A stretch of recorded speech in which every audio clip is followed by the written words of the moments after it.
La primera parte voy a tratar de daros un poco los datos sobre las investigaciones actuales que hay respecto al consumo de pornografía y el impacto que tienen en la adolescencia y también en la edad adulta, que son los datos que también he hablado hoy con los chicos y con las chicas en las sesiones de por la mañana. Y luego vamos a pasar a quizá una parte un poco más práctica de ideas, tips, consejos de cómo abordar esto en casa. Vamos a tener una hora, no voy a poder resolveros todas las dudas y siento no poder quedarme luego a poder charlar, pero bueno, tenéis mi email para cualquier cosa, duda, profundizar, contacto, material, encantado de que me escribáis y que podamos seguir avanzando en este tema. Dicen, perdón, que estaba alguien haciendo alguna foto. villenapsicología@gmail.com.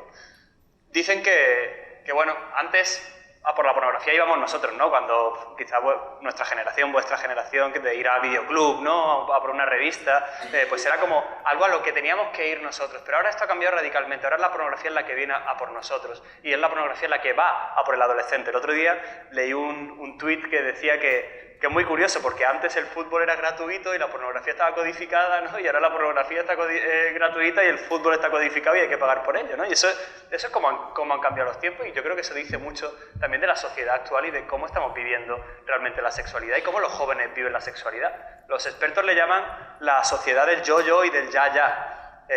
Todo para mí, la cultura del selfie, ¿no? Mi perfil, mis me gustas, mis comentarios, mis fotos, que se me vea constantemente, cultura de la imagen, yo, y el ya, lo quiero todo rápido, todo superficial, ¿no? Es como una cultura con una sobreinformación que tiene una capacidad muy limitada para prestar atención a las cosas, para decidir, para pararse, para serenarse, para tener paciencia, y eso, claro, influye en la manera en la que luego viven la sexualidad. Es una cultura totalmente diferente quizá a la que, todos los presentes pues, hemos recibido, la formación que hemos recibido. Claro, la pornografía es como una pandemia por dos cosas. Uno, el acceso ilimitado. Los expertos hablan de la triple A: accesibilidad, asequibilidad y anonimato. Cualquiera, tú les preguntas, ¿quién puede acceder a la pornografía? Todos. ¿A cannabis? Pues no tanta gente. ¿A cocaína? No tanta gente. ¿A una apuesta online o al póker? Bueno, hay que poner un DNI para comprobar que tienes 18 años. Hay que tener una tarjeta de crédito. ¿A la pornografía? Pon porno en internet. Ya está. Porno, cualquier otra palabra, ¿no? Entonces, claro, la capacidad de contagio que tiene y de aparecer en cada iPad, en cada ordenador, en cada rincón, pues es muy diferente a otras adicciones. A día de hoy, la pornografía empieza a estar contemplada como una nueva adicción comportamental. Aunque hay un debate si es algo compulsivo o adictivo, que eso es quizá algo más a nivel científico, ya la propia OMS ha incluido una categoría donde está el consumo compulsivo de pornografía, ¿no? Por tanto, parece que es una nueva problemática de esta era que se contempla y que vemos en la consulta en el día a día. De hecho, bueno, algunos ejemplos de personas reales, ¿no? Marisa, de 18 años, llevan 3 veces esta semana que he caído en la pornografía y que no puedo controlarlo. María, de 20 años, veo pornografía, hentai, que es un tipo de pornografía con dibujos y cómics donde hay una hipersexualización generalmente de la mujer, donde los sexos tampoco están muy diferenciados a veces, y eso le hace, bueno, que no quiera tener relaciones en la vida real y se haya aislado demasiado. Leonardo, un chico de 16 años que en un taller me decía, bueno, es que las chicas en la pornografía son más guapas y dan menos problemas, ¿no? Me lo decía de broma, pero realmente, ¿qué iba debajo de ese mensaje y de esa broma? O una profesora de segundo de la ESO que me llamó durante la pandemia escandalizada por lo que había descubierto en los grupos de los videojuegos y en los grupos de chat de WhatsApp que cambiaban sus alumnos, ¿no? Es decir, esto es una realidad. Nosotros peticiones como estas las tenemos prácticamente todos los días, ¿no? Entonces, claro, a pesar de que se supone que hemos avanzado, no se supone que hemos avanzado en sexualidad, en poder hablar más claro de temas sexuales, todavía un 50% de las familias no ha hablado sobre sexualidad con sus hijos. Esta es una encuesta que hicimos en Madrid, aunque los datos son similares para otros investigaciones, ¿no? Y decían, el 50% de los chicos y chicas decían que nunca habían hablado sobre sexualidad en sus casas. A los que decían que sí, le preguntábamos, ¿pero qué has aprendido? Y decían, bueno, mi padre casi me pega la última vez, mi madre se puso un poco roja. Es decir, que aquellos que se suponía que sí habían hablado sobre sexualidad no estaba siendo demasiado efectiva, ¿no? Como os decía, hay una frase de Félix López que a mí me gusta mucho, que es que hemos avanzado y que tenemos más libertades, ¿no? Y eso es un gran logro, pero no educamos bien para los buenos usos de la libertad. Y eso se ve en el reflejo de los datos. Vive en una sociedad hipersexualizada que tiene la peor sexualidad de la historia del ser humano. O sea, la calidad, la cantidad. Hay más disfunciones sexuales en los jóvenes que nunca. Hay más contagios de enfermedades de transmisión sexual que hace 20 años. Ha habido un repunte de gonorrea y de sífilis en España. Después de todo el esfuerzo que se ha hecho con las campañas de prevención de ETS, pues ni siquiera para eso han servido todos esos talleres y todas esas campañas que se han hecho. Hay agresiones sexuales, violaciones entre menores, violaciones grupales que imitan estos contenidos pornográficos. La sexualidad no se habla en la familia, sigue siendo un tabú. Disfunción sexual, ¿qué está pasando? ¿No? Y creo que esta cultura pornonativa tiene mucho que decir, y la pornografía tiene mucho que decir en que estemos viviendo la sexualidad de esta manera. Yo les he explicado con un pequeño cuento y una pequeña metáfora que por falta de tiempo no voy a contar, pero lo que sería una sexualidad sana, ¿no? Yo les he hablado de la mesa redonda y quizás puede servir a vosotros para ir tirando del hilo con ellos, con vuestros hijos y con vuestras hijas, ¿no? Simplemente les he explicado que la sexualidad es como una mesa redonda como la del rey Arturo, que hay diferentes miembros y todos son importantes para que se viva una sexualidad sana. Me he detenido en cada uno de ellos, ¿no? Pero le he hablado de la parte biológica, el león, la leona, ¿no? Y le he dicho que no somos como animales donde vivimos de forma impulsiva la sexualidad, sino que lo vivimos desde la libertad, que podemos elegir. Hemos hablado de la toma de decisiones, de la capacidad de parar, de la capacidad de controlar. Hemos hablado de valores, hemos hablado de la espiritualidad, de la religiosidad de cada uno integrada dentro de esta forma de ver la sexualidad y, bueno, también de la dimensión cultural en la que ellos pueden estar inmersos, ¿no? Es una pequeña manera, de hecho esa metáfora creo que la tenéis en internet, si por ahí mesa redonda de la sexualidad seguro que la encontráis, que está por escrito. Es una manera de enseñarles a los adolescentes que la sexualidad no es simplemente un impulso, que no somos animales, que nuestra sexualidad es mucho más, y eso va a hacer que su sexualidad sea mucho más buena, ¿no?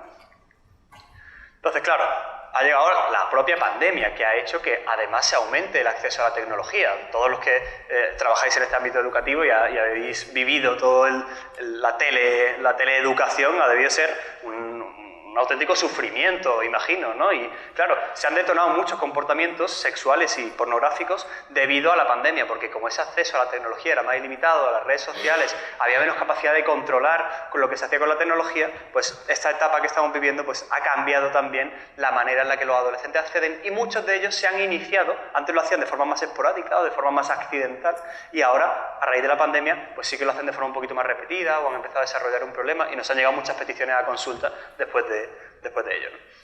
Entonces, bueno, ¿qué sabemos de la pornografía a día de hoy? Pues claro, si recordáis, antes os he dicho que solo el 50% de los chicos y chicas habían hablado sobre sexualidad con sus padres. Pues solo el 23% lo ha hecho de pornografía alguna vez. Cuando casi el 90% de los chicos ha visto pornografía en los últimos meses y casi el 50% de las chicas, según los últimos estudios, más o menos, depende de la edad y depende del estudio que revises, ha visto pornografía, aunque sea de forma accidental, en los últimos meses, solo el 23% de las familias ha comentado este tema. Esto no sé si es un dato representativo de esta población, pero es la realidad y es lo que nos dice la estadística. Es decir, hay una gran cantidad de adolescentes haciendo la pornografía y muy poca cantidad de familias haciéndose cargo de esto. No es que os venga a echar la bronca, simplemente quiero despertar un poco de conciencia y de intensidad hacia la hora de darle importancia. Entonces, bueno, algunos datos para que veamos que esto es una realidad, ¿no? En España la media de acceso está de primer contacto entre los 9 y los 11 años. Esta es la edad del primer contacto de la pornografía en España. Incluso un 10% accede antes de los 9 años, a los 8 años. O sea, fijaros, 8 años, 9 años, los que tengáis hijos o hijas en esta edad, o sea, hay niños que creen en los Reyes Magos y pueden estar viendo un vídeo agresivo de dos tíos teniendo una relación sexual con una mujer. O sea, imaginaros la disonancia, ¿no? Entre una cosa, entre esa inocencia infantil y lo que pueden estar viendo y el impacto que eso puede tener en su desarrollo afectivo sexual en un futuro y el impacto traumático que a veces les deja también cuando son muy pequeños, ¿no? Se dice que cerca del 30 o el 50%, depende del estudio, acceden por accidente, no porque lo buscan. Muchos de ellos, como tienen acceso ilimitado a redes sociales, como están en Instagram, les aparece un pop-up, les aparece un anuncio, les aparece una chica que les dice que le mande no sé qué, les aparece, bueno, publicidad que les empieza a redirigir sus algoritmos dentro de YouTube, dentro de las redes sociales, para que vayan aumentando ese consumo de forma paulatina y progresiva. Se va estabilizando a los 13 en los chicos, más o menos, y a los 15 en las chicas, según lo que dicen las investigaciones. Y luego, pues casi cerca del 30% de los chicos y cerca del 20% de las chicas está en riesgo de desarrollar lo que sería una adicción, ¿no? Porque luego hay otras características de personalidad, familiares, luego hablaremos un poco de esto, que predisponen a estas personas, estos adolescentes, a desarrollar ya lo que sería un uso problemático, ¿no? Yo le he dejado claro que la pornografía en sí es un problema, pero luego está ya lo que sería el uso problemático o clínico o adictivo, donde ya sí que tenemos un problema, digamos, a nivel clínico. Entonces, la realidad es que hay millones y millones de visitas en un único portal pornográfico. En un día se reciben 83 millones de búsquedas diarias, ¿no? Es una barbaridad. Si quisiéramos ver toda la pornografía que hay online, necesitamos 130 años, o sea, necesitamos 2 vidas, necesitamos morirnos, resucitar y luego necesitamos más tiempo para ver toda la pornografía que hay online. Mueve más dinero que Netflix, que Twitter, que Amazon, que la BBC, que la NBC. Es una barbaridad lo que mueve la industria de la pornografía. Han aumentado términos en los últimos años como incestos, violaciones grupales, pornovenganza, donde se sube vídeos sin el consentimiento, generalmente lo sube el hombre sin el consentimiento de la mujer. Si pones porno violento en Google aparecen 53 millones de resultados en 0,32 segundos, con títulos como sexo agresivo, sexo duro, agresivo, brutal, violación grupal. Perdonad que sea un pelín explícito, pero creo que es necesario para entender la magnitud de este problema y lo alejado que está la pornografía actual de lo que podemos pensar que es la pornografía. ¿Qué nos transmite la pornografía? Pues lo primero, la violencia. Este estudio salió hace unos meses, en 2022, a finales de 2022, se publicó en El Mundo y los datos eran bastante alarmantes. Decían que un hombre que ve pornografía, este está hecho en jóvenes de 18 a 35 años, un hombre que ve pornografía tiene un 2,4 más de probabilidad de ser un agresor sexual que un hombre que no ve pornografía. Y una mujer que ve pornografía tiene 4 veces más de probabilidad de ser obligada a tener una relación sexual que aquella que no lo ve. ¿Por qué? Porque como normaliza la violencia, cree que es algo normal, cree que es algo que debe formar parte del repertorio de dejarse hacer, en este caso la mujer hacia el hombre, pues incorpora ese modelo en el que se ha erotizado, normalizado y banalizado la violencia. El hombre se le hace deseable igual. Luego hay otras variables, no solo por ver pornografía una persona va a ser agresiva, pero la pornografía aumenta la probabilidad, porque el modelo que aparece de relación es un modelo agresivo a nivel físico, a nivel verbal, denigrante, humillante, donde hay un sometimiento y una dominancia, donde hay un posicionamiento claro entre los sexos. Y esto se incorpora en su narrativa y en su repertorio de imágenes que ellos tienen cuando están aprendiendo sexualidad, porque no hablan con ninguna otra persona o esto no se suele abordar de forma habitual, y ellos o ellas lo único que tienen a mano y su mejor profesor es la pornografía, por desgracia. Este estudio también lo demuestra y hace la misma asociación en las mujeres, que cuanto más consumen pornografía, más probabilidad tienen de ser una víctima sexual, sobre todo cuando está el alcohol de por medio, que ya sabemos lo que desinhibe y lo que incapacita para tomar decisiones. Y luego tenemos estos otros 3 estudios que también hablan, y son bastante recientes, sobre la vinculación que hay entre la pornografía y la agresividad. El primero es un estudio longitudinal, es decir, hace un periodo de observación de 20 meses, a nivel estadístico es más potente. El segundo excluye otras variables, es decir, vincula de forma causal y directa a la agresión y la coerción al uso de pornografía. Y el tercero, que es muy reciente, del año pasado, 2022 también, demuestra que a un mayor uso de pornografía, mayor cosificación o objetificación de las personas. Nos acostumbramos a ver a las personas como objetos que instrumentalizamos para obtener mi placer y se nos olvida el componente vincular, relacional, de respeto, de cariño y de afecto que debería suponer de forma implícita y explícita la propia relación sexual. ¿Bien? ¿Hasta ahora? Los veo ahí pasmados. Cosas esperanzadoras. Que cuanto mayor es el apoyo familiar en casa, cuanto mejor es la educación afectivo-sexual en casa, cuanto más se hablan de estos temas, menor es la asociación que hay entre la agresividad y la pornografía. Es decir, podemos hacer mucho, por eso estamos aquí, porque cuanto más trabajemos estos temas, cuanto más soporte, cuanto más apoyo, cuanto más nos formemos como familias también en este tema, más vamos a ayudar a prevenir comportamientos sexuales de riesgo. Por eso, bueno, está bien dejar un pequeño mensaje de esperanza. Otras expectativas en los adolescentes, otras consecuencias, las expectativas. En una revisión sistemática que hicieron el año pasado, unos investigadores españoles vieron que a mayor uso de pornografía, mayor comparación del cuerpo también. Me comparo con los actores, con las actrices, creo que es lo normal, lo deseable, comparo mi cuerpo, el de mi pareja, la respuesta sexual, que es totalmente irreal, la que aparece en la pornografía. Pues eso hace que me espero mucho de la relación sexual real y cuando se inician de verdad en una relación sexual real se frustran porque no alcanzan ese nivel, no disfrutan de la sexualidad. De hecho, les puede llegar a afectar incluso a su respuesta sexual. Creo que tengo algún estudio ahora. A ver. Vale, no tengo. Tengo una diapositiva de Superman que mola más que la foto del estudio. Entonces, hay un estudio que se ha publicado en la Journal of Urology hace nada, en 2021, que indica que a mayor uso de pornografía en los varones, mayor probabilidad de disfunción eréctil. Y esto nos lo encontramos en consulta de forma muy habitual. O sea, tenemos los mayores índices de disfunciones sexuales en el varón de la historia de la sexología. Cuando haces el repaso en todos los libros de sexología, la prevalencia actual, creo que hasta un 13% de los varones jóvenes puntúan en disfunción sexual, que es una prevalencia muy alta para lo que es una patología sexual o psicológica, ¿no? Entonces, claro, la pornografía tiene mucho que ver aquí. También llegan varones que no son capaces de llegar al orgasmo, por ejemplo, porque se han acostumbrado tanto a la pornografía de una manera tan robótica, tan digital, tan artificial a la sexualidad, que no son capaces de disfrutar de la persona real, ¿no? Entonces, esto es otro de los grandes problemas, el impacto que tiene en la satisfacción sexual.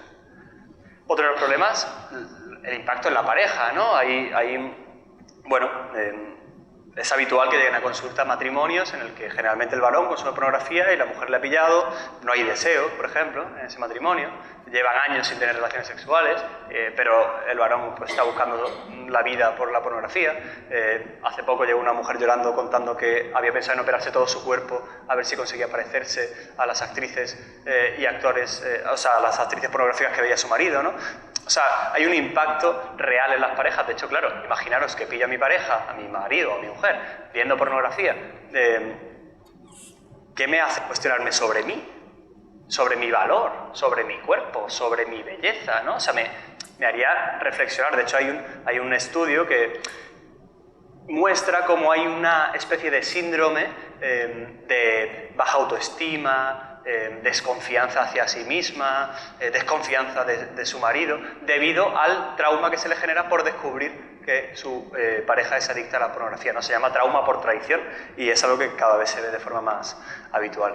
Este estudio, que os lo resumo muy rapidito, indica que cuanto mayor es el consumo de pornografía, más prefiero ver pornografía que tener sexo en la vida real. Es decir, voy acostumbrando mi cuerpo a que la excitación sea a través de un ordenador, de una pantalla, de esa representación audiovisual, y mi cuerpo va prefiriendo eso, porque como es tan rápido y tan efímero y tan fácil de obtener, de alguna manera, pues mi cuerpo se acostumbra a lo cómodo, a lo rápido, ¿no? Como nos vamos acostumbrados cada vez más a la pantalla y menos a leer, ¿no? Nos acostumbramos más a ver una serie. Ahora ya las series además tienen que ser miniseries de minicapítulos, porque ya no podemos ni ver una hora, ¿no? Ya, ¿quién ve una peli de 3 horas? Tú la ves en Netflix y dices, 3 horas, imposible. Nadie.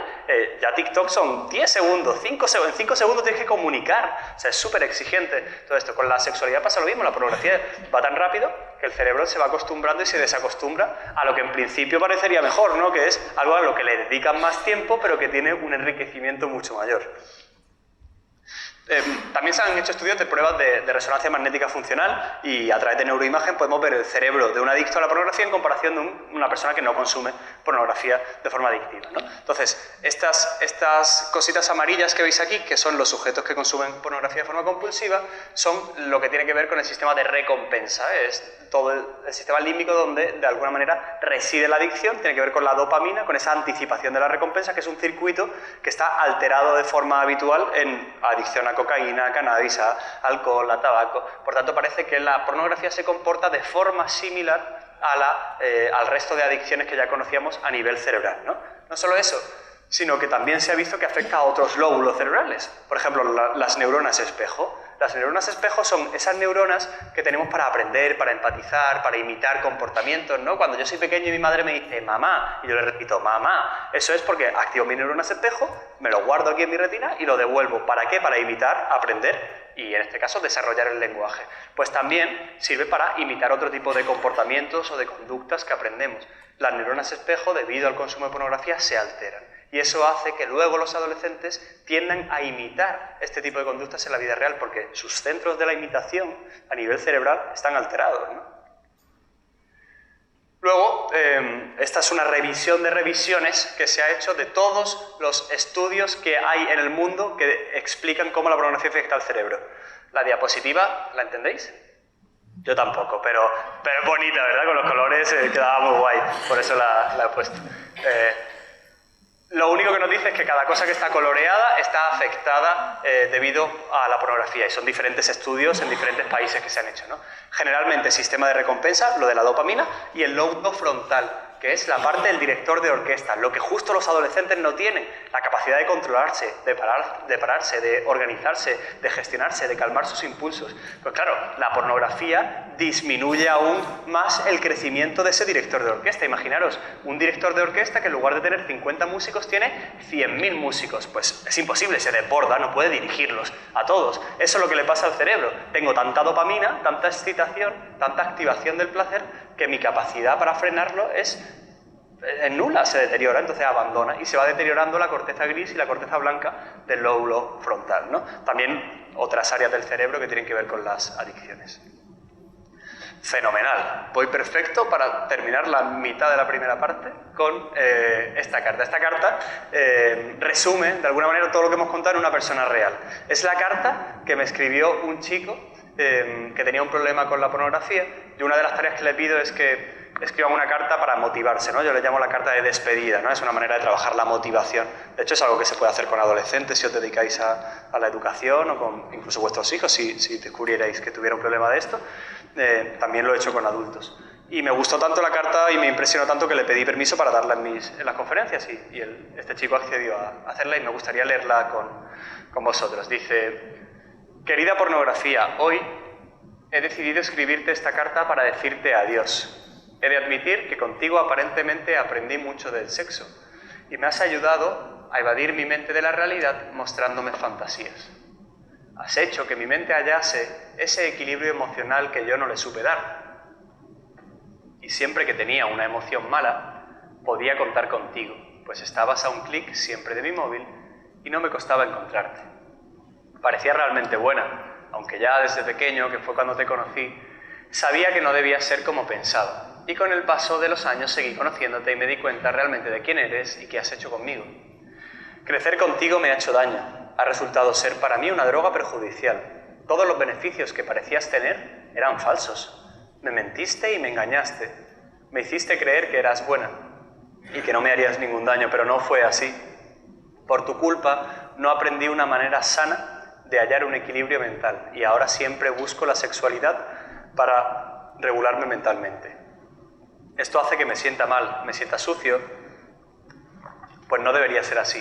Ahora veo realmente quién eres y todas tus tretas y engaños. Me has hecho mucho daño, has hecho que tampoco tenga confianza en mí mismo, has hecho que dependa de ti y me has hecho creer que soy incapaz de dejarte, haciéndome sentir un inútil. Has hecho que pierda la confianza y amor de una chica estupenda que me quiere, e hiciste que no supiera valorarla, e incluso minaste el amor que sentía por ella. Por tu culpa me has hecho sentir despreciable, pero la que realmente eres despreciable eres tú. Podría seguir haciendo una larga lista de todas las cosas malas que me has hecho, pues todo lo que me hacías creer que era bueno en ti era falso, te odio. Por ello te digo adiós, sabiendo quién eres realmente y sabiendo sobre todo quién soy yo. Te dejo, pues no te necesito. Soy capaz, sin duda alguna, de librarme de ti. Con las herramientas que estoy aprendiendo en psicoterapia lo conseguiré. Sé que esto no te va a gustar, pues eres egoísta y no me dejarás tan fácilmente. Tratarás de engañarme y embaucarme con tus falsos encantos. Y me costará al principio, pues eres astuta y estás en muchos lugares. Pero con el tiempo verás que esta carta de verdad es lo que pienso. Adiós pornografía, no quiero buscarte más, no te necesito, eres perjudicial y falsa, sin ti seré feliz. Adiós. Bueno, creo que esta carta resume muy bien. La carta está copiada y pegada de las palabras de este chico, ¿no? Todo el impacto que realmente la pornografía puede hacer en una persona real. No creáis que era un chico raro, de una familia oscura, un friki, un tío normal, como cualquiera de nosotros, pues que se enganchó desde pequeño a la pornografía y luego pues le costó dejarlo, ¿no? Entonces, cualquiera de nosotros, de nuestros hijos, de nuestras hijas puede estar expuesto a esto, aunque seamos personas estupendas, familias estupendas intentemos hacerlo todo lo posible. Es una cosa más a la que tenemos que estar atentos para poder ayudarles y que se desarrollen en un ámbito tan bonito también como en la sexualidad, ¿no? Claro, no todo adolescente tiene la misma predisposición de tener un problema con la pornografía en función de algunos factores predisponentes o predictores. Digamos que algunos van a desarrollar con más facilidad una adicción que otros que a lo mejor no tengan estos factores. ¿Cuáles son los factores que más o menos se han estudiado sobre este tema? Lo primero, una educación sexual muy restrictiva, basada todo el rato en el no, el sexo está mal, no se habla, todo es negativo, le genera un montón de vergüenza cada vez que habla de esto. Algo demasiado autoritario. En ese sentido se ha visto que genera un efecto rebote, porque en lugar de acompañarle y darle un buen mensaje y ayudarle a pensar sobre lo que es bueno y yo opino que está bien y que le va a ayudar a desarrollarse sexualmente, le niego la atención directamente. Entonces, ¿qué hace mi hijo? Lo que hace es no volver, pero él va a seguir teniendo curiosidad sobre sexualidad y una necesidad de responder a esas dudas, al igual que quiere responder a otras dudas. Entonces, ¿qué mejor que yo, que ser el modelo bueno y sano para dárselo que otra persona?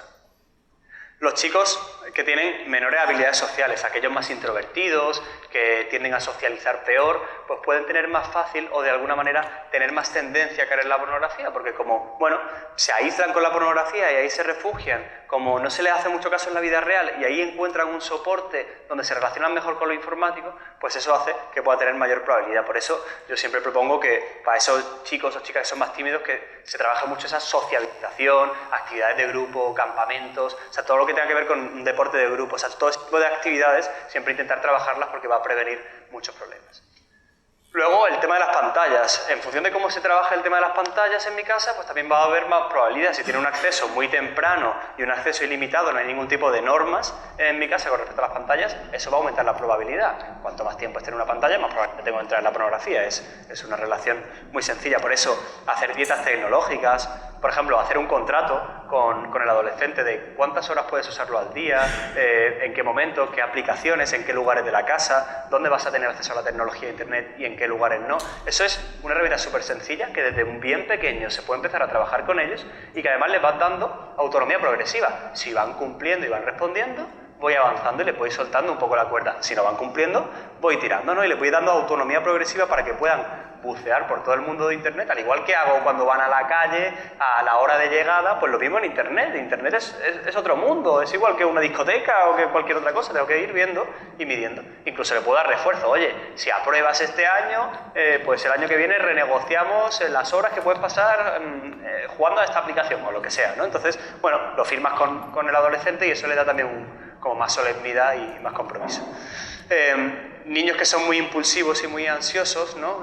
También los TDAH, por ejemplo, ¿no? Está muy de moda el TDAH ahora, ¿no? Pero hay algunos niños que sí que no tienen realmente el TDAH porque son muy impulsivos y son muy inquietos, entonces tienen más predisposición a tener un problema con la pornografía. Por tanto, todo lo que tiene que ver también con las estrategias de relajación, estrategias muy sencillas, aprender a respirar, por ejemplo. Eso es algo que no estamos muy acostumbrados, pero respirar, que lo ves en las películas, ¿no? Dice respirar, qué tontería, respira, ¿no? Cuenta hasta 10.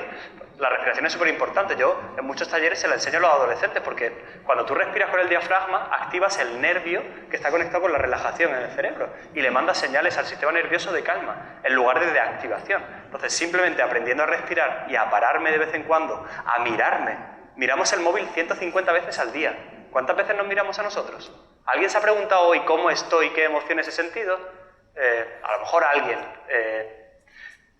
¿He tenido miedo? ¿Me he enfadado? Seguramente hayáis sentido cientos de emociones hoy, desde que habéis levantado, habéis traído a los niños al colegio, habéis ido a vuestros trabajos, habéis relacionado con vuestros jefes, con vuestros compañeros, con vuestro marido, con vuestra mujer, han llegado luego los hijos, teníais que venir aquí, o sea, cientos de emociones y nunca nos paramos. Entonces, eso hace que muchas veces los adolescentes, como no tienen ese conocimiento emocional de sí mismos, pues de alguna manera utilicen lo primero que tienen a mano y que funciona, entre comillas, de forma negativa, para calmar su ansiedad o sus emociones. También otros trastornos más psiquiátricos como el TOC, el TDAH ya lo he dicho, el trastorno por el espectro autista, todo lo que tiene que ver con el autismo, como tienen esa dificultad para socializar y también tienen más facilidad para lo mecánico y los ordenadores, suelen caer más en la pornografía porque encuentran ahí un poco un refugio en el que socializar con una máquina, ¿no? Por decirlo de alguna manera. Luego, bueno, algunas cosillas más, ¿no? Las personas que regulan mal sus emociones, esto lo acabo de explicar. Siempre es interesante buscar actividades sanas para regular las emociones, deporte, baile, música, cosas creativas, sociabilización, amigos, etcétera, lo que se haga en cada familia. Familias desestructuradas, donde hay hostilidad, donde hay conflicto, donde hay mucho insulto, donde hay mucho enfado, donde hay separaciones tormentosas, donde hay adicciones, bueno, todo eso pues nos va a ayudar. Entonces, bueno, los niños que viven en familias desestructuradas o que han tenido malas experiencias necesitan una dosis extra de soporte y de cariño. Hemos dicho un exceso de prohibitividad, no sé si existe esa palabra, de restrictividad, pero también un exceso de libertad, claro. Si el niño le digo, está bien, tú ve porno, tú haz lo que te dé la gana, pues ese modelo tampoco sirve, ¿no? O sea, que no es ni un extremo ni otro, es encontrar un estilo educativo democrático dentro de la sexualidad donde, bueno, tenga que poner límites cuando tenga que poner límites y ser claro, pero a la vez también vaya dándole autonomía y libertad progresiva al adolescente para que pueda confiar en sí mismo. ¿Qué pasa cuando sobreprotegemos a los adolescentes? Que son adolescentes tremendamente inseguros, porque yo le estoy mandando el mensaje de que no pueden hacer nada sin su figura de referencia y que me necesitan para todo. Entonces, claro, al final genero como un lazo en el que los adolescentes nunca terminan de soltar ese cordón umbilical y son tremendamente inseguros y eso les genera mucha ansiedad. Adolescentes que tengan otras adicciones son cosas que tengo que tener en cuenta. Si tengo un adolescente, hay personas que tienen predisposición a la adicción, ¿no? Yo en mi familia hay predisposición a la adicción. Llevo 10 días sin fumar tabaco. Si me como un chicle, será por eso. Mis padres fuman como carreteros. Mi madre, si le encanta el McDonald's. O sea, tenemos como algo genético que somos muy ansiosos, ¿no? Hay personas que tienen esa predisposición muy ansiosa. Pues si hay niños que ya le pillo fumando, por ejemplo, o le pillo con otra adicción, o están mucho con el teléfono, pues puede ser que la pornografía pues también esté presente, ¿no? Y por último, pues los que tienen baja autoestima, ¿no? Pues aquellos que no tienen un autoconcepto muy positivo de sí mismos pueden acabar, a lo mejor les cuesta, pues no sé, ligar con una persona en la vida real o cortejar a alguien, ¿no? Entonces, bueno, pueden acabar prefiriendo utilizar la pornografía para conectar en ese mundo más afectivo.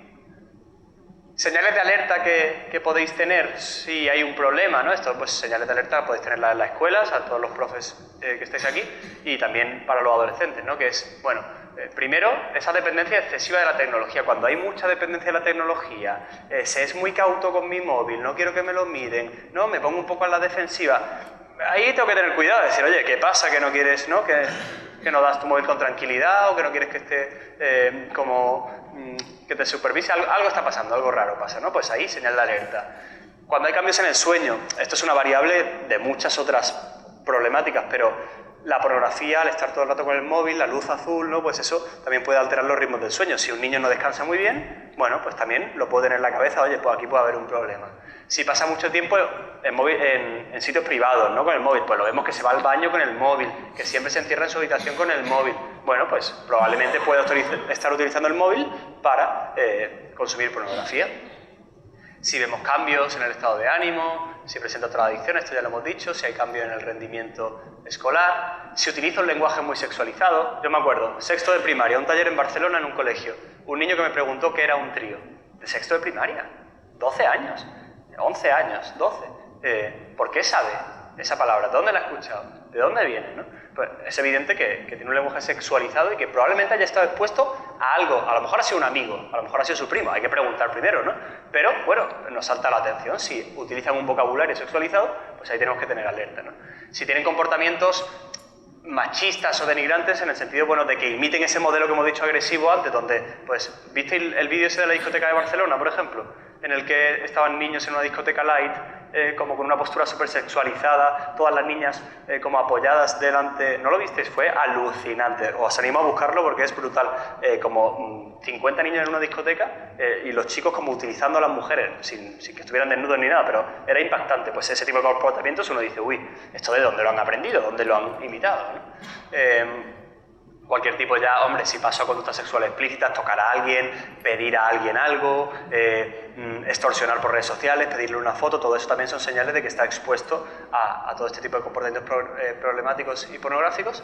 Y bueno, lo de la protección de la tecnología ya lo hemos dicho, y si se va aislando más, ¿no? Que eso también, bueno, un poco lo que hemos dicho, ¿no? Que me voy refugiando en mi mundo de fantasía y me voy alejando de los demás.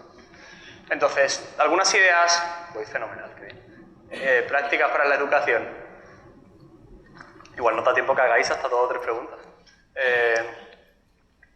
Vale, a mí siempre me gusta empezar con este esquema, que es el qué, cómo, en el cómo, el dónde...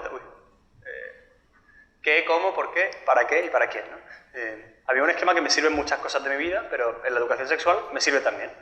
Y creo que os puede servir para situaros, ¿no? Primero, ¿qué le quiero decir, ¿no? O sea, hay muchos temas dentro de la educación afectivo-sexual. Voy a hablar de relaciones sexuales, voy a hablar del nacimiento de los niños, voy a hablar de pornografía, ¿no? Primero, pensar en el contenido, ¿qué quiero decir? ¿No? Luego, lo segundo sería el cómo, qué lenguaje voy a utilizar, qué palabras voy a utilizar, mi tono verbal, mi expresión, la expresión de mi cara, ¿no? Claro, no es lo mismo decirlo enfadado y en un lenguaje, ¿no? Como si le estuviera regañando, a que sea algo acogido, a que sea algo cercano, empatizando, sin juzgarle. El por qué y el para qué, yo creo que eso queda más claro después del principio de la sesión. Son las razones y los motivos por los cuales yo, de alguna manera, quiero hablar de eso. ¿Es porque me da la gana a mí? ¿Y porque hoy he escuchado una charla y voy a coger ahora a mi hijo cuando salga de aquí del pescuezo porque el 30% de los adolescentes ven porno, entonces tú lo ves seguro? No, vale, pues voy a pensarlo con calma, el por qué, el para qué, por qué le puede venir bien, en qué momento está mi hijo y quién es, ¿no? El para quién es mi hijo o mi hija. Pues hay chicos y chicas que hablan con una soltura brutal, con otro habrá que ganarse la confianza, uno lo tendré que hacer en privado, en otro lo puedo hacer con su otra hermana delante que ya pues sabe de todo porque es muy espabilada, entonces bueno, también quién tengo delante, ¿no? Esto nos puede servir como paso cero, ¿no? Como capítulo piloto para situarnos. Lo segundo es entender que tengo que construir. Yo no puedo ir hoy, como he dicho, a cogerle y hablarle de pornografía si ni siquiera le he explicado de dónde vienen los hijos, ¿vale? Exagero un poco. O sea, esto se suele intentar hacer de forma paulatina y progresiva, ¿no? Desde que son muy pequeños puedo empezar pues a hablarles del cuerpo, de la diferencia entre un hermano y una hermana, de entre chicos y chicas, a que se ponga la toalla cuando salga de la ducha, ¿no? Y le estoy mandando mensajes de que su cuerpo es importante y hago prevención del abuso. Hay muchas maneras y formas de hacerlo, pero tiene que ser progresivo, ¿no? Entonces, lo ideal es construir. Ahora, si no lo he hecho nunca, no pasa nada, mejor tarde que nunca, pero mejor pronto que tarde, si puedo, ¿no?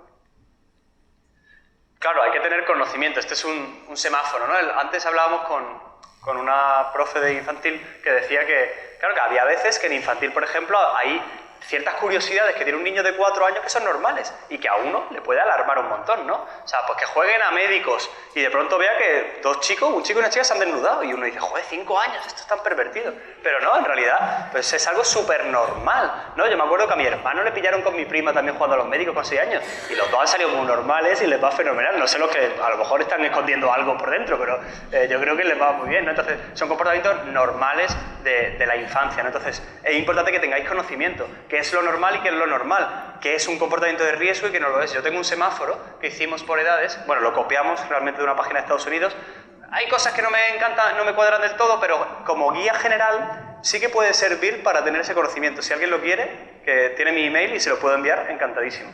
Yo animo siempre a que hagáis primero vosotros y vosotras una mirada interna y decir, oye, ¿yo qué he recibido sobre sexualidad? ¿Había alguien me ha hablado sobre este tema? ¿Yo tengo algo de formación? ¿Vale? De 0 a 100, ¿dónde estoy? ¿Cómo me han hablado de mí esto en casa? ¿Qué mensajes he recibido yo? Porque primero tendremos que mirar qué educación sexual he recibido yo para ver la que yo quiero hacer con mis hijos y con mis hijas. Y yo animo siempre a hacer un listado de cosas que tengo dudas. Oye, pues yo de pornografía no sé cómo hablar. Oye, pues yo de no sé qué no sé cómo hablar. Oye, yo de la menstruación pues no sé muy bien cómo hablar. Vale, pues eso coge, búscate un libro sobre ese tema, pregúntale a no sé quién y entonces, pues papá y mamá los fallos que tengan, las lagunas que tengan, pues que las acuerden y cada uno se forma en una cosa y cada uno hace una cosa y así, bueno, pues vais avanzando en esa parte.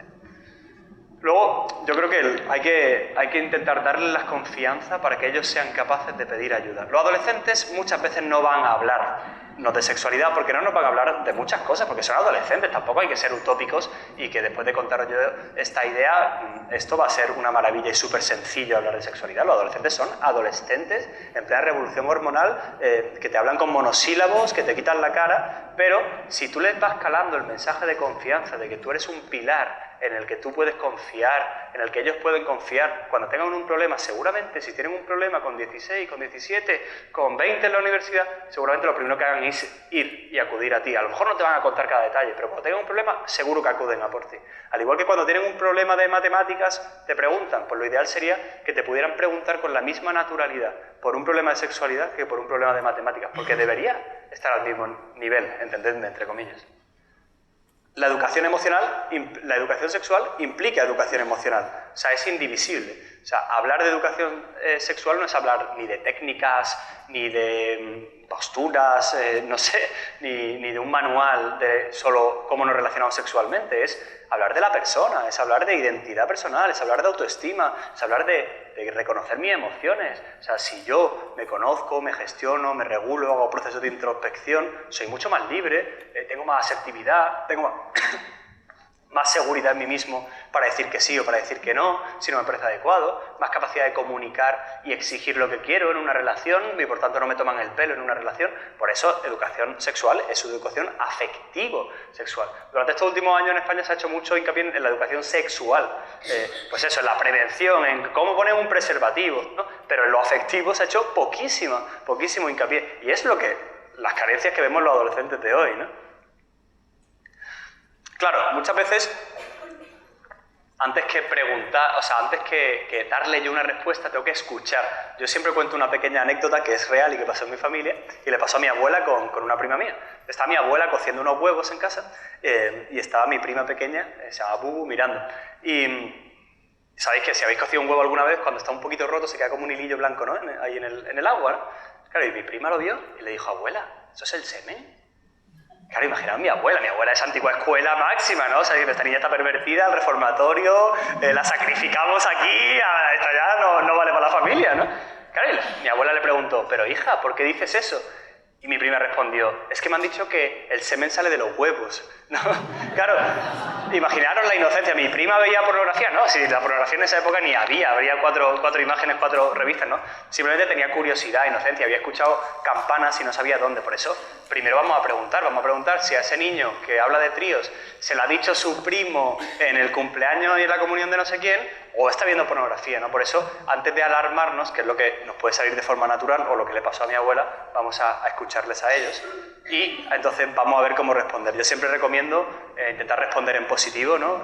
No en negativo, no en lo que no tienes que hacer tanto, sino como en lo bueno de hacer otra cosa, ¿no? O sea, intentar darle un giro, que tenemos mucha tendencia a hablar de lo malo, de lo negativo, y a veces será necesario, pero que siempre intentemos recuperar también como esa fe en el amor y la ternura, ¿no? O sea, que cuando hable de sexualidad, hay un estudio que se hizo, han hecho un trabajo de fin de máster en Salamanca ahora, sobre fantasías sexuales.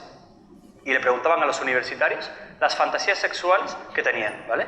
Claro, uno piensa, estos 50 sombras de Grey para arriba, van a salir unas barbaridades. Pues la fantasía sexual, que más, había muchas, pero la que más ponían todos los universitarios era una fantasía sexual íntima. Es decir, tener sexo con alguien con el que hay un vínculo emocional, afectivo, alguien que yo quiero, alguien que me quiere. Eso está en la materia prima del ser humano. Lo que pasa es que la pornografía, la desinformación, las redes sociales, la personalidad de cada uno va alterando un poco ese camino natural, ¿no? Por tanto, recuperar un poco esa fe en el amor y en la ternura, ¿no? Y como decía, más vale tarde que nunca, pero más vale pronto que tarde. Y bueno, claro, diréis, a ver, yo tengo trabajo, tengo una mujer que atender, tengo 5 hijos, tengo que ir a las clases extraescolares, hacer inglés, que se prepare el B1, ¿no? Pues sí, esto cuesta esfuerzo, claro, meter esto en el calendario, pues no es fácil, ya es otra tarea más. Ahora hablar de educación sexual, ¿no? En internet, el cerebro, la autoestima, inteligencia emocional, todo el auto que decimos los psicólogos, no sé qué, es un rollo, pero sí, cuesta esfuerzo y os puede pasar pues lo que le pasa a este caracol que dice, yo paso, que lo haga el cole, bueno, venga, que ha venido Alejandro, voy a exprimirme un poquito, a ver si saco algo de hueco en mi agenda, me retuerzo y a ver si, bueno, por fin, pues si me esfuerzo, me exprimo y me retuerzo, pues sí que lo conseguiréis, ¿no? Se trata de, intentar entender que la educación sexual es algo muy cotidiano. Realmente no es algo tan complejo, ni es una gran masterclass, una gran lección sobre sexualidades. Pues vamos en el coche, suena algo en la radio, pues aprovecho para hablar de esa canción. Sale una noticia en Antena 3, que estamos viendo la noticia, vamos a hablar de esa noticia, si es interesante, si es apropiada, si la situación lo requiere, ¿no? Porque si no, genera mucho agobio, ¿no? El pensar en meter otra tarea más. Lo que me va a salir de forma instantánea y visceral, pues es ese miedo, esa cara, ¿no? De susto, de sorpresa, de vergüenza. No estamos acostumbrados, no es cómodo. Imaginaros las primeras veces cuando yo hice el máster en sexología y ya llevo muchos años hablando de sexualidad, pero las primeras veces que los pacientes me contaban sobre su vida íntima, pues a mí me costaba, la verdad, enfrentarme a eso, y pacientes con adicciones, parafilias y cosas a veces extrañas incluso, ¿no? Pero bueno, pues va entrenando también tu mejor cara de póker, ¿no? Y eso también tenéis que hacer como padre, pues entrenar vuestra cara de póker para decir, oye, ya está, mi hijo, me mentalizo, tengo que transmitirle serenidad y tranquilidad, tengo que no juzgarle y empatizar con él, entonces voy a intentar no transmitirle a través de lo no verbal como ya rechazo, porque eso lo va a notar y los adolescentes son muy inteligentes. Entonces, cosas que no hay que hacer bajo ningún concepto, un poquito con lo que ya íbamos diciendo, pues ignorarles, derivar en otro progenitor, por ejemplo, no, eso que te lo cuente papá, que eso que te lo cuente mamá, ¿no? No, en el colegio seguro que, ahora que están haciendo el programa este de sexualidad, que te lo cuenten ellos, ¿no? Darle demasiada información, ser muy aburridos y muy chapas, ¿no? Los niños no quieren tampoco una disertación sobre la anatomía fisiológica del cuerpo, quieren algo más sencillo, más concreto, más directo, más claro. Siempre intentando decir la verdad, ¿no? Si no lo sé, lo puedo posponer, no pasa nada. Oye, mira, la verdad, no tengo ni idea de cómo responderte a este tema, pero me voy a informar, te agradezco un montón que me lo hayas preguntado, me voy a informar y mañana, esta noche mismo, pregúntamelo, que lo voy a hablar con papá, lo voy a hablar con mamá y seguro que entre los dos llegamos a alguna idea, alguna opinión. No tengo que ser un maestro y saberlo todo, no tenéis que ser expertos, pero sí darles la sensación de que pueden acudir a vosotros para ese tema, que eso es fundamental. Cosas que sí hay que hacer, que sería un poco la contraposición, ¿no? Pues contestar siempre, decir la verdad, ser breves, adecuarnos a la edad del niño, siempre incluir los valores de la familia cuando hablo de sexualidad, a la vez que también incluyo sentimientos y amor, no separar, ¿no? Siempre hablar de afectividad a la vez que hablo de sexualidad, mostrar interés, promover que puedan buscar ellos información si tengo libros o información adecuada sobre determinados temas, de biología, de anatomía, si tengo alguno en casa, por ejemplo, y son apropiados, proponérselo, siempre dejar abiertas futuras conversaciones y aprovechar cualquier oportunidad, ¿no? Aunque no me has dicho paella, no hemos visto y lo hemos acertado, vale. Era broma. Como también había profes en el ámbito educativo, aunque esto se puede aplicar también en casa, no sé, quizás es un poco utópico, pero sé que en algunos coles sí que hay como se suele hacer en los programas que se deja la posibilidad de preguntar cosas, a veces en un Google formulario o a veces en una especie de buzón que puedan tener las tutorías, ¿no? Entonces esto es una idea que se puede incorporar en los colegios, decir, oye, hay un buzón para hablar de este tema, si estamos haciendo un programa afectivo sexual en el colegio, que tenga sentido y coherencia, y que haya personas que lo lideren y lo coordinen, y esas preguntas os van a dar una información súper rica sobre lo que está pasando y sobre lo que realmente les interesa a ellos. Yo algunos talleres en los coles lo que hago es mándame las preguntas que tengan sobre sexualidad y yo preparo el taller sobre eso. Entonces, le preparo un taller sobre sus preguntas y no hay nada que más les va a llegar que esa información que ellos de verdad necesitan, porque yo a lo mejor creo que tengo que hablarle de la pornografía y ellos quieren preguntarte otra cosa, ¿no? Entonces, bueno, hay que poder adaptarse. Bueno, creo que es importante también reforzarles mucho la autoestima, ¿no? Hay un ejercicio sencillo que es hacer un listado de cualidades con ellos. Yo a veces lo trabajo con adultos y con adolescentes, ¿no? Pero les ayudo a que hagan un listado de cualidades y luego les animo a que le pregunten a amigos suyos o a familiares qué cualidades creen los demás que tienen ellos o ellas, y eso les hace tener un reflejo y les aumenta mucho su autoconcepto y su autoestima. Y a veces le digo un tercer paso que sería, oye, con estas cualidades, ¿cómo te vas a enfrentar a la pornografía? ¿O cómo te vas a enfrentar a este problema que tienes con no sé qué, ¿no? Entonces, bueno, es una manera de fortalecer también su resiliencia, su capacidad de enfrentarse a las cosas, de que se miren bien, porque generalmente, y esto nos pasa a todos, nos solemos mirar para decirnos lo que no hemos hecho, el informe que no hemos entregado, al paciente que hemos atendido mal o al cliente en el que nos hemos equivocado, pero nos cuesta bastante más decirnos, oye, que bien lo has hecho y darnos una palmadita, ¿no?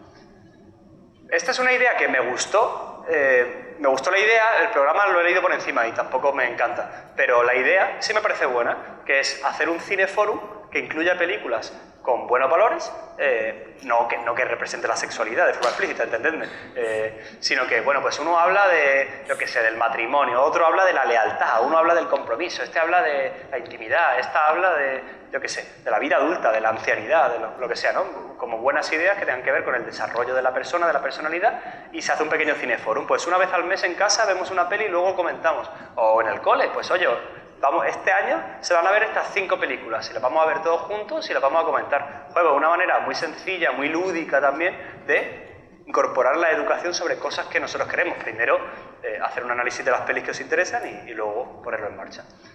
Este es un cómic que publicamos hace un año ya, que es un cómic para hablar con los adolescentes, para que primero lo lean los adultos y a partir de 13 años así, por ejemplo, se puede trabajar con los adolescentes. Tiene una serie de viñetas, así por ejemplo, ¿no? Pues mira, sale un chico viendo una pareja en un banco tranquilamente, él está viendo Instagram y cuando mira en Instagram es como que ve a la chica en bikini, pero la chica en la vida real está vestida normal, ¿no? Entonces, bueno, pues hace algunas preguntas para que reflexionemos como progenitores o como educadores y luego te redirige a otras webs, a otro material, a otros documentales y es una herramienta súper completa para que trabajéis y os forméis vosotros y también algunas viñetas las podéis comentar con los adolescentes, enseñárselas, que lo lean, que busquen, oye, pues mira, este vídeo de Orange de la tecnología, pues vamos a verlo juntos, ¿no? Entonces, bueno, si le queréis echar un vistazo se llama Cuéntame más y déjame que te cuente. Para terminar, on time. 12 consejos para una educación sexual cotidiana. Ya hemos comentado muchos de ellos, ¿no? Pero hay muchas formas de trabajar la educación sexual y no es tan complejo realmente. Tener algunos libros, tener algún material en casa, ¿no? Pues eso, que ellos puedan ver, que puedan coger, pues si tengo este cómic y le echo un vistazo, pues no sé, nosotros lo hemos probado con sobrinas y con sobrinos y con gente cercana, en los que, bueno, cogían el cómic y preguntaban y hacían cosas y las viñetas son muy sencillas, por ejemplo, pues una buena manera. Hay otros libros, también tengo un listado de libros para el que quiera sobre sexualidad. Lo que decíamos, ver pelis, comentar series, no siempre cambiar de canal o taparles los ojos, ¿no? O sea, si estamos viendo algo y sale a lo mejor algo, depende del tono y lo que esté saliendo, pues ya veremos, ¿no? Pero aprovechar, oye, ¿y tú qué opinas de esto? O ¿tú cómo ves esto, no? Y aprovecho para darle la educación, y aprovecho para darle el valor, o aprovecho para darle la idea, ¿no? Porque muchas veces tendemos a alarmarnos mucho y estamos también mandando un mensaje un poco erróneo, ¿no? Que es de esto no se puede hablar, esto está mal, pero tampoco te explico por qué. Bueno, eso es importante cuidarlo, ¿no? La música, nosotros utilizamos mucho la música. Nosotros en la consulta hicimos un artículo que se llamaba 10 lecciones de amor que aprender en Despacito, por ejemplo. Bueno, le podéis imprimir una canción de reggaetón y una de Jarabe de Palo y que comparen, ¿no? Bueno, eso lo hacen también en algunos programas de educación afectivo-sexual y es interesante, ¿no? Proponle tus canciones, las que tú crees que son buenas, grupos que merezcan la pena. Utilizar noticias de periódico, entrar en redes sociales con ellos a veces, ¿no? Y comentar, oye, ver quién ve, quiénes son sus youtubers de turno, saber su lenguaje también, porque si no sé quién es Ibai, pues voy a estar bastante perdido, porque es que nos queda Ibai 10 años de Ibai, hasta que ese señor ya cumpla los 50, o sea que tenemos que estar metidos en su lenguaje, conocer los cantantes de reggaetón, las letras, todo, ¿no? Porque si no, nos van a ver como extraterrestres, ¿no? También, bueno, para los peques quizás se puede aprovechar momentos de baño, de vestuarios, de médicos para hablar del cuerpo, de la higiene, de la protección, ¿lo había dicho? Etcétera. Bueno, que vosotros sois el mejor modelo, es que esto no lo veo muy bien. Sí, utilizar filtros, los filtros también, Custodio, por ejemplo, ¿conocéis Custodio? Custodio es un filtro de control parental que está muy bien. Apple está intentando sacar su propio sistema en el móvil y lo está sofisticando. Ya hay alguna herramienta dentro del propio móvil que puede utilizar en control parental y se están empezando a sacar muchas iniciativas, incluso compañías telefónicas quieren poner tarjetas que sean para adolescentes con un control ya de contenido sexual, pero por ahora es muy limitado el acceso, a nivel político también se están intentando determinadas medidas, a ver si se hace algo, pero todavía el acceso es completamente ilimitado. Entonces, mensaje para llevar a casa y en modo resumen, y con esto termino totalmente a tiempo. La pornografía es como una pandemia, los adolescentes no hablan de pornografía con sus familias a pesar de que la consumen de forma habitual, desgraciadamente. La pornografía nos afecta a la agresividad, al cerebro, a las relaciones sexuales. Pero sin embargo, educar en afectividad y sexualidad pues es fácil, si sabemos cómo, si tenemos los recursos adecuados. La educación sexual también es educación emocional y eso tenemos que incluirlo siempre. Formaros para formarles, eso os ayudará mucho y ayúdale a que tome sus propias decisiones y a que también sea autónomo y desarrollen un pensamiento crítico. La primera frase que les digo en todas las sesiones a los adolescentes es: yo no vengo a deciros ni lo que está bien ni lo que está mal, ni lo que tenéis que hacer ni lo que no tenéis que hacer. Vengo a ayudaros, a daros argumentos para que vosotras seáis libres y elijáis de verdad. Y ese enfoque les descoloca un poco porque están acostumbrados a que les señalen, a que les digan, ¿no? Entonces lo cogen y también están más receptivos al mensaje y el mensaje es el mismo. Bueno, vengo de la asociación Dale una Vuelta con la que, bueno, en estos últimos años hemos ayudado a más de 5.000 personas que tenían problemas de adicción, nos dedicamos a la investigación, a salir en medios de comunicación hablando sobre este tema, damos muchos datos científicos sobre cómo influye la pornografía. Es una asociación, una plataforma ciudadana, nos gusta llamarle a nosotros, que, bueno, que es sin ánimo de lucro. Intentamos, pues, tenemos formación online, cursos, material gratuito en la web, que la tenéis ahí para descargar, por si os interesa. Bueno, por si queréis profundizar, también tenéis ahí el correo de contacto. Y, bueno, he venido a hablar de mi libro, tenéis mi Instagram de psicología también, si queréis, y si queréis seguirlo, y para saber más consejos, próximamente en Alejandro Villena Psicología. Y nada, bueno, eso, finalmente decir que aunque sea yo el que haya estado hoy aquí encima en este escenario, los protagonistas sois vosotros, sois las familias, sois los que tenéis ahora el testigo y la responsabilidad, si queréis, después de esta sesión de conciencia, de empezar a trabajar este tema poquito a poco, que es tan delicado y que creo que también es ilusionante y apasionante. Así que nada, muchas gracias, eso es todo.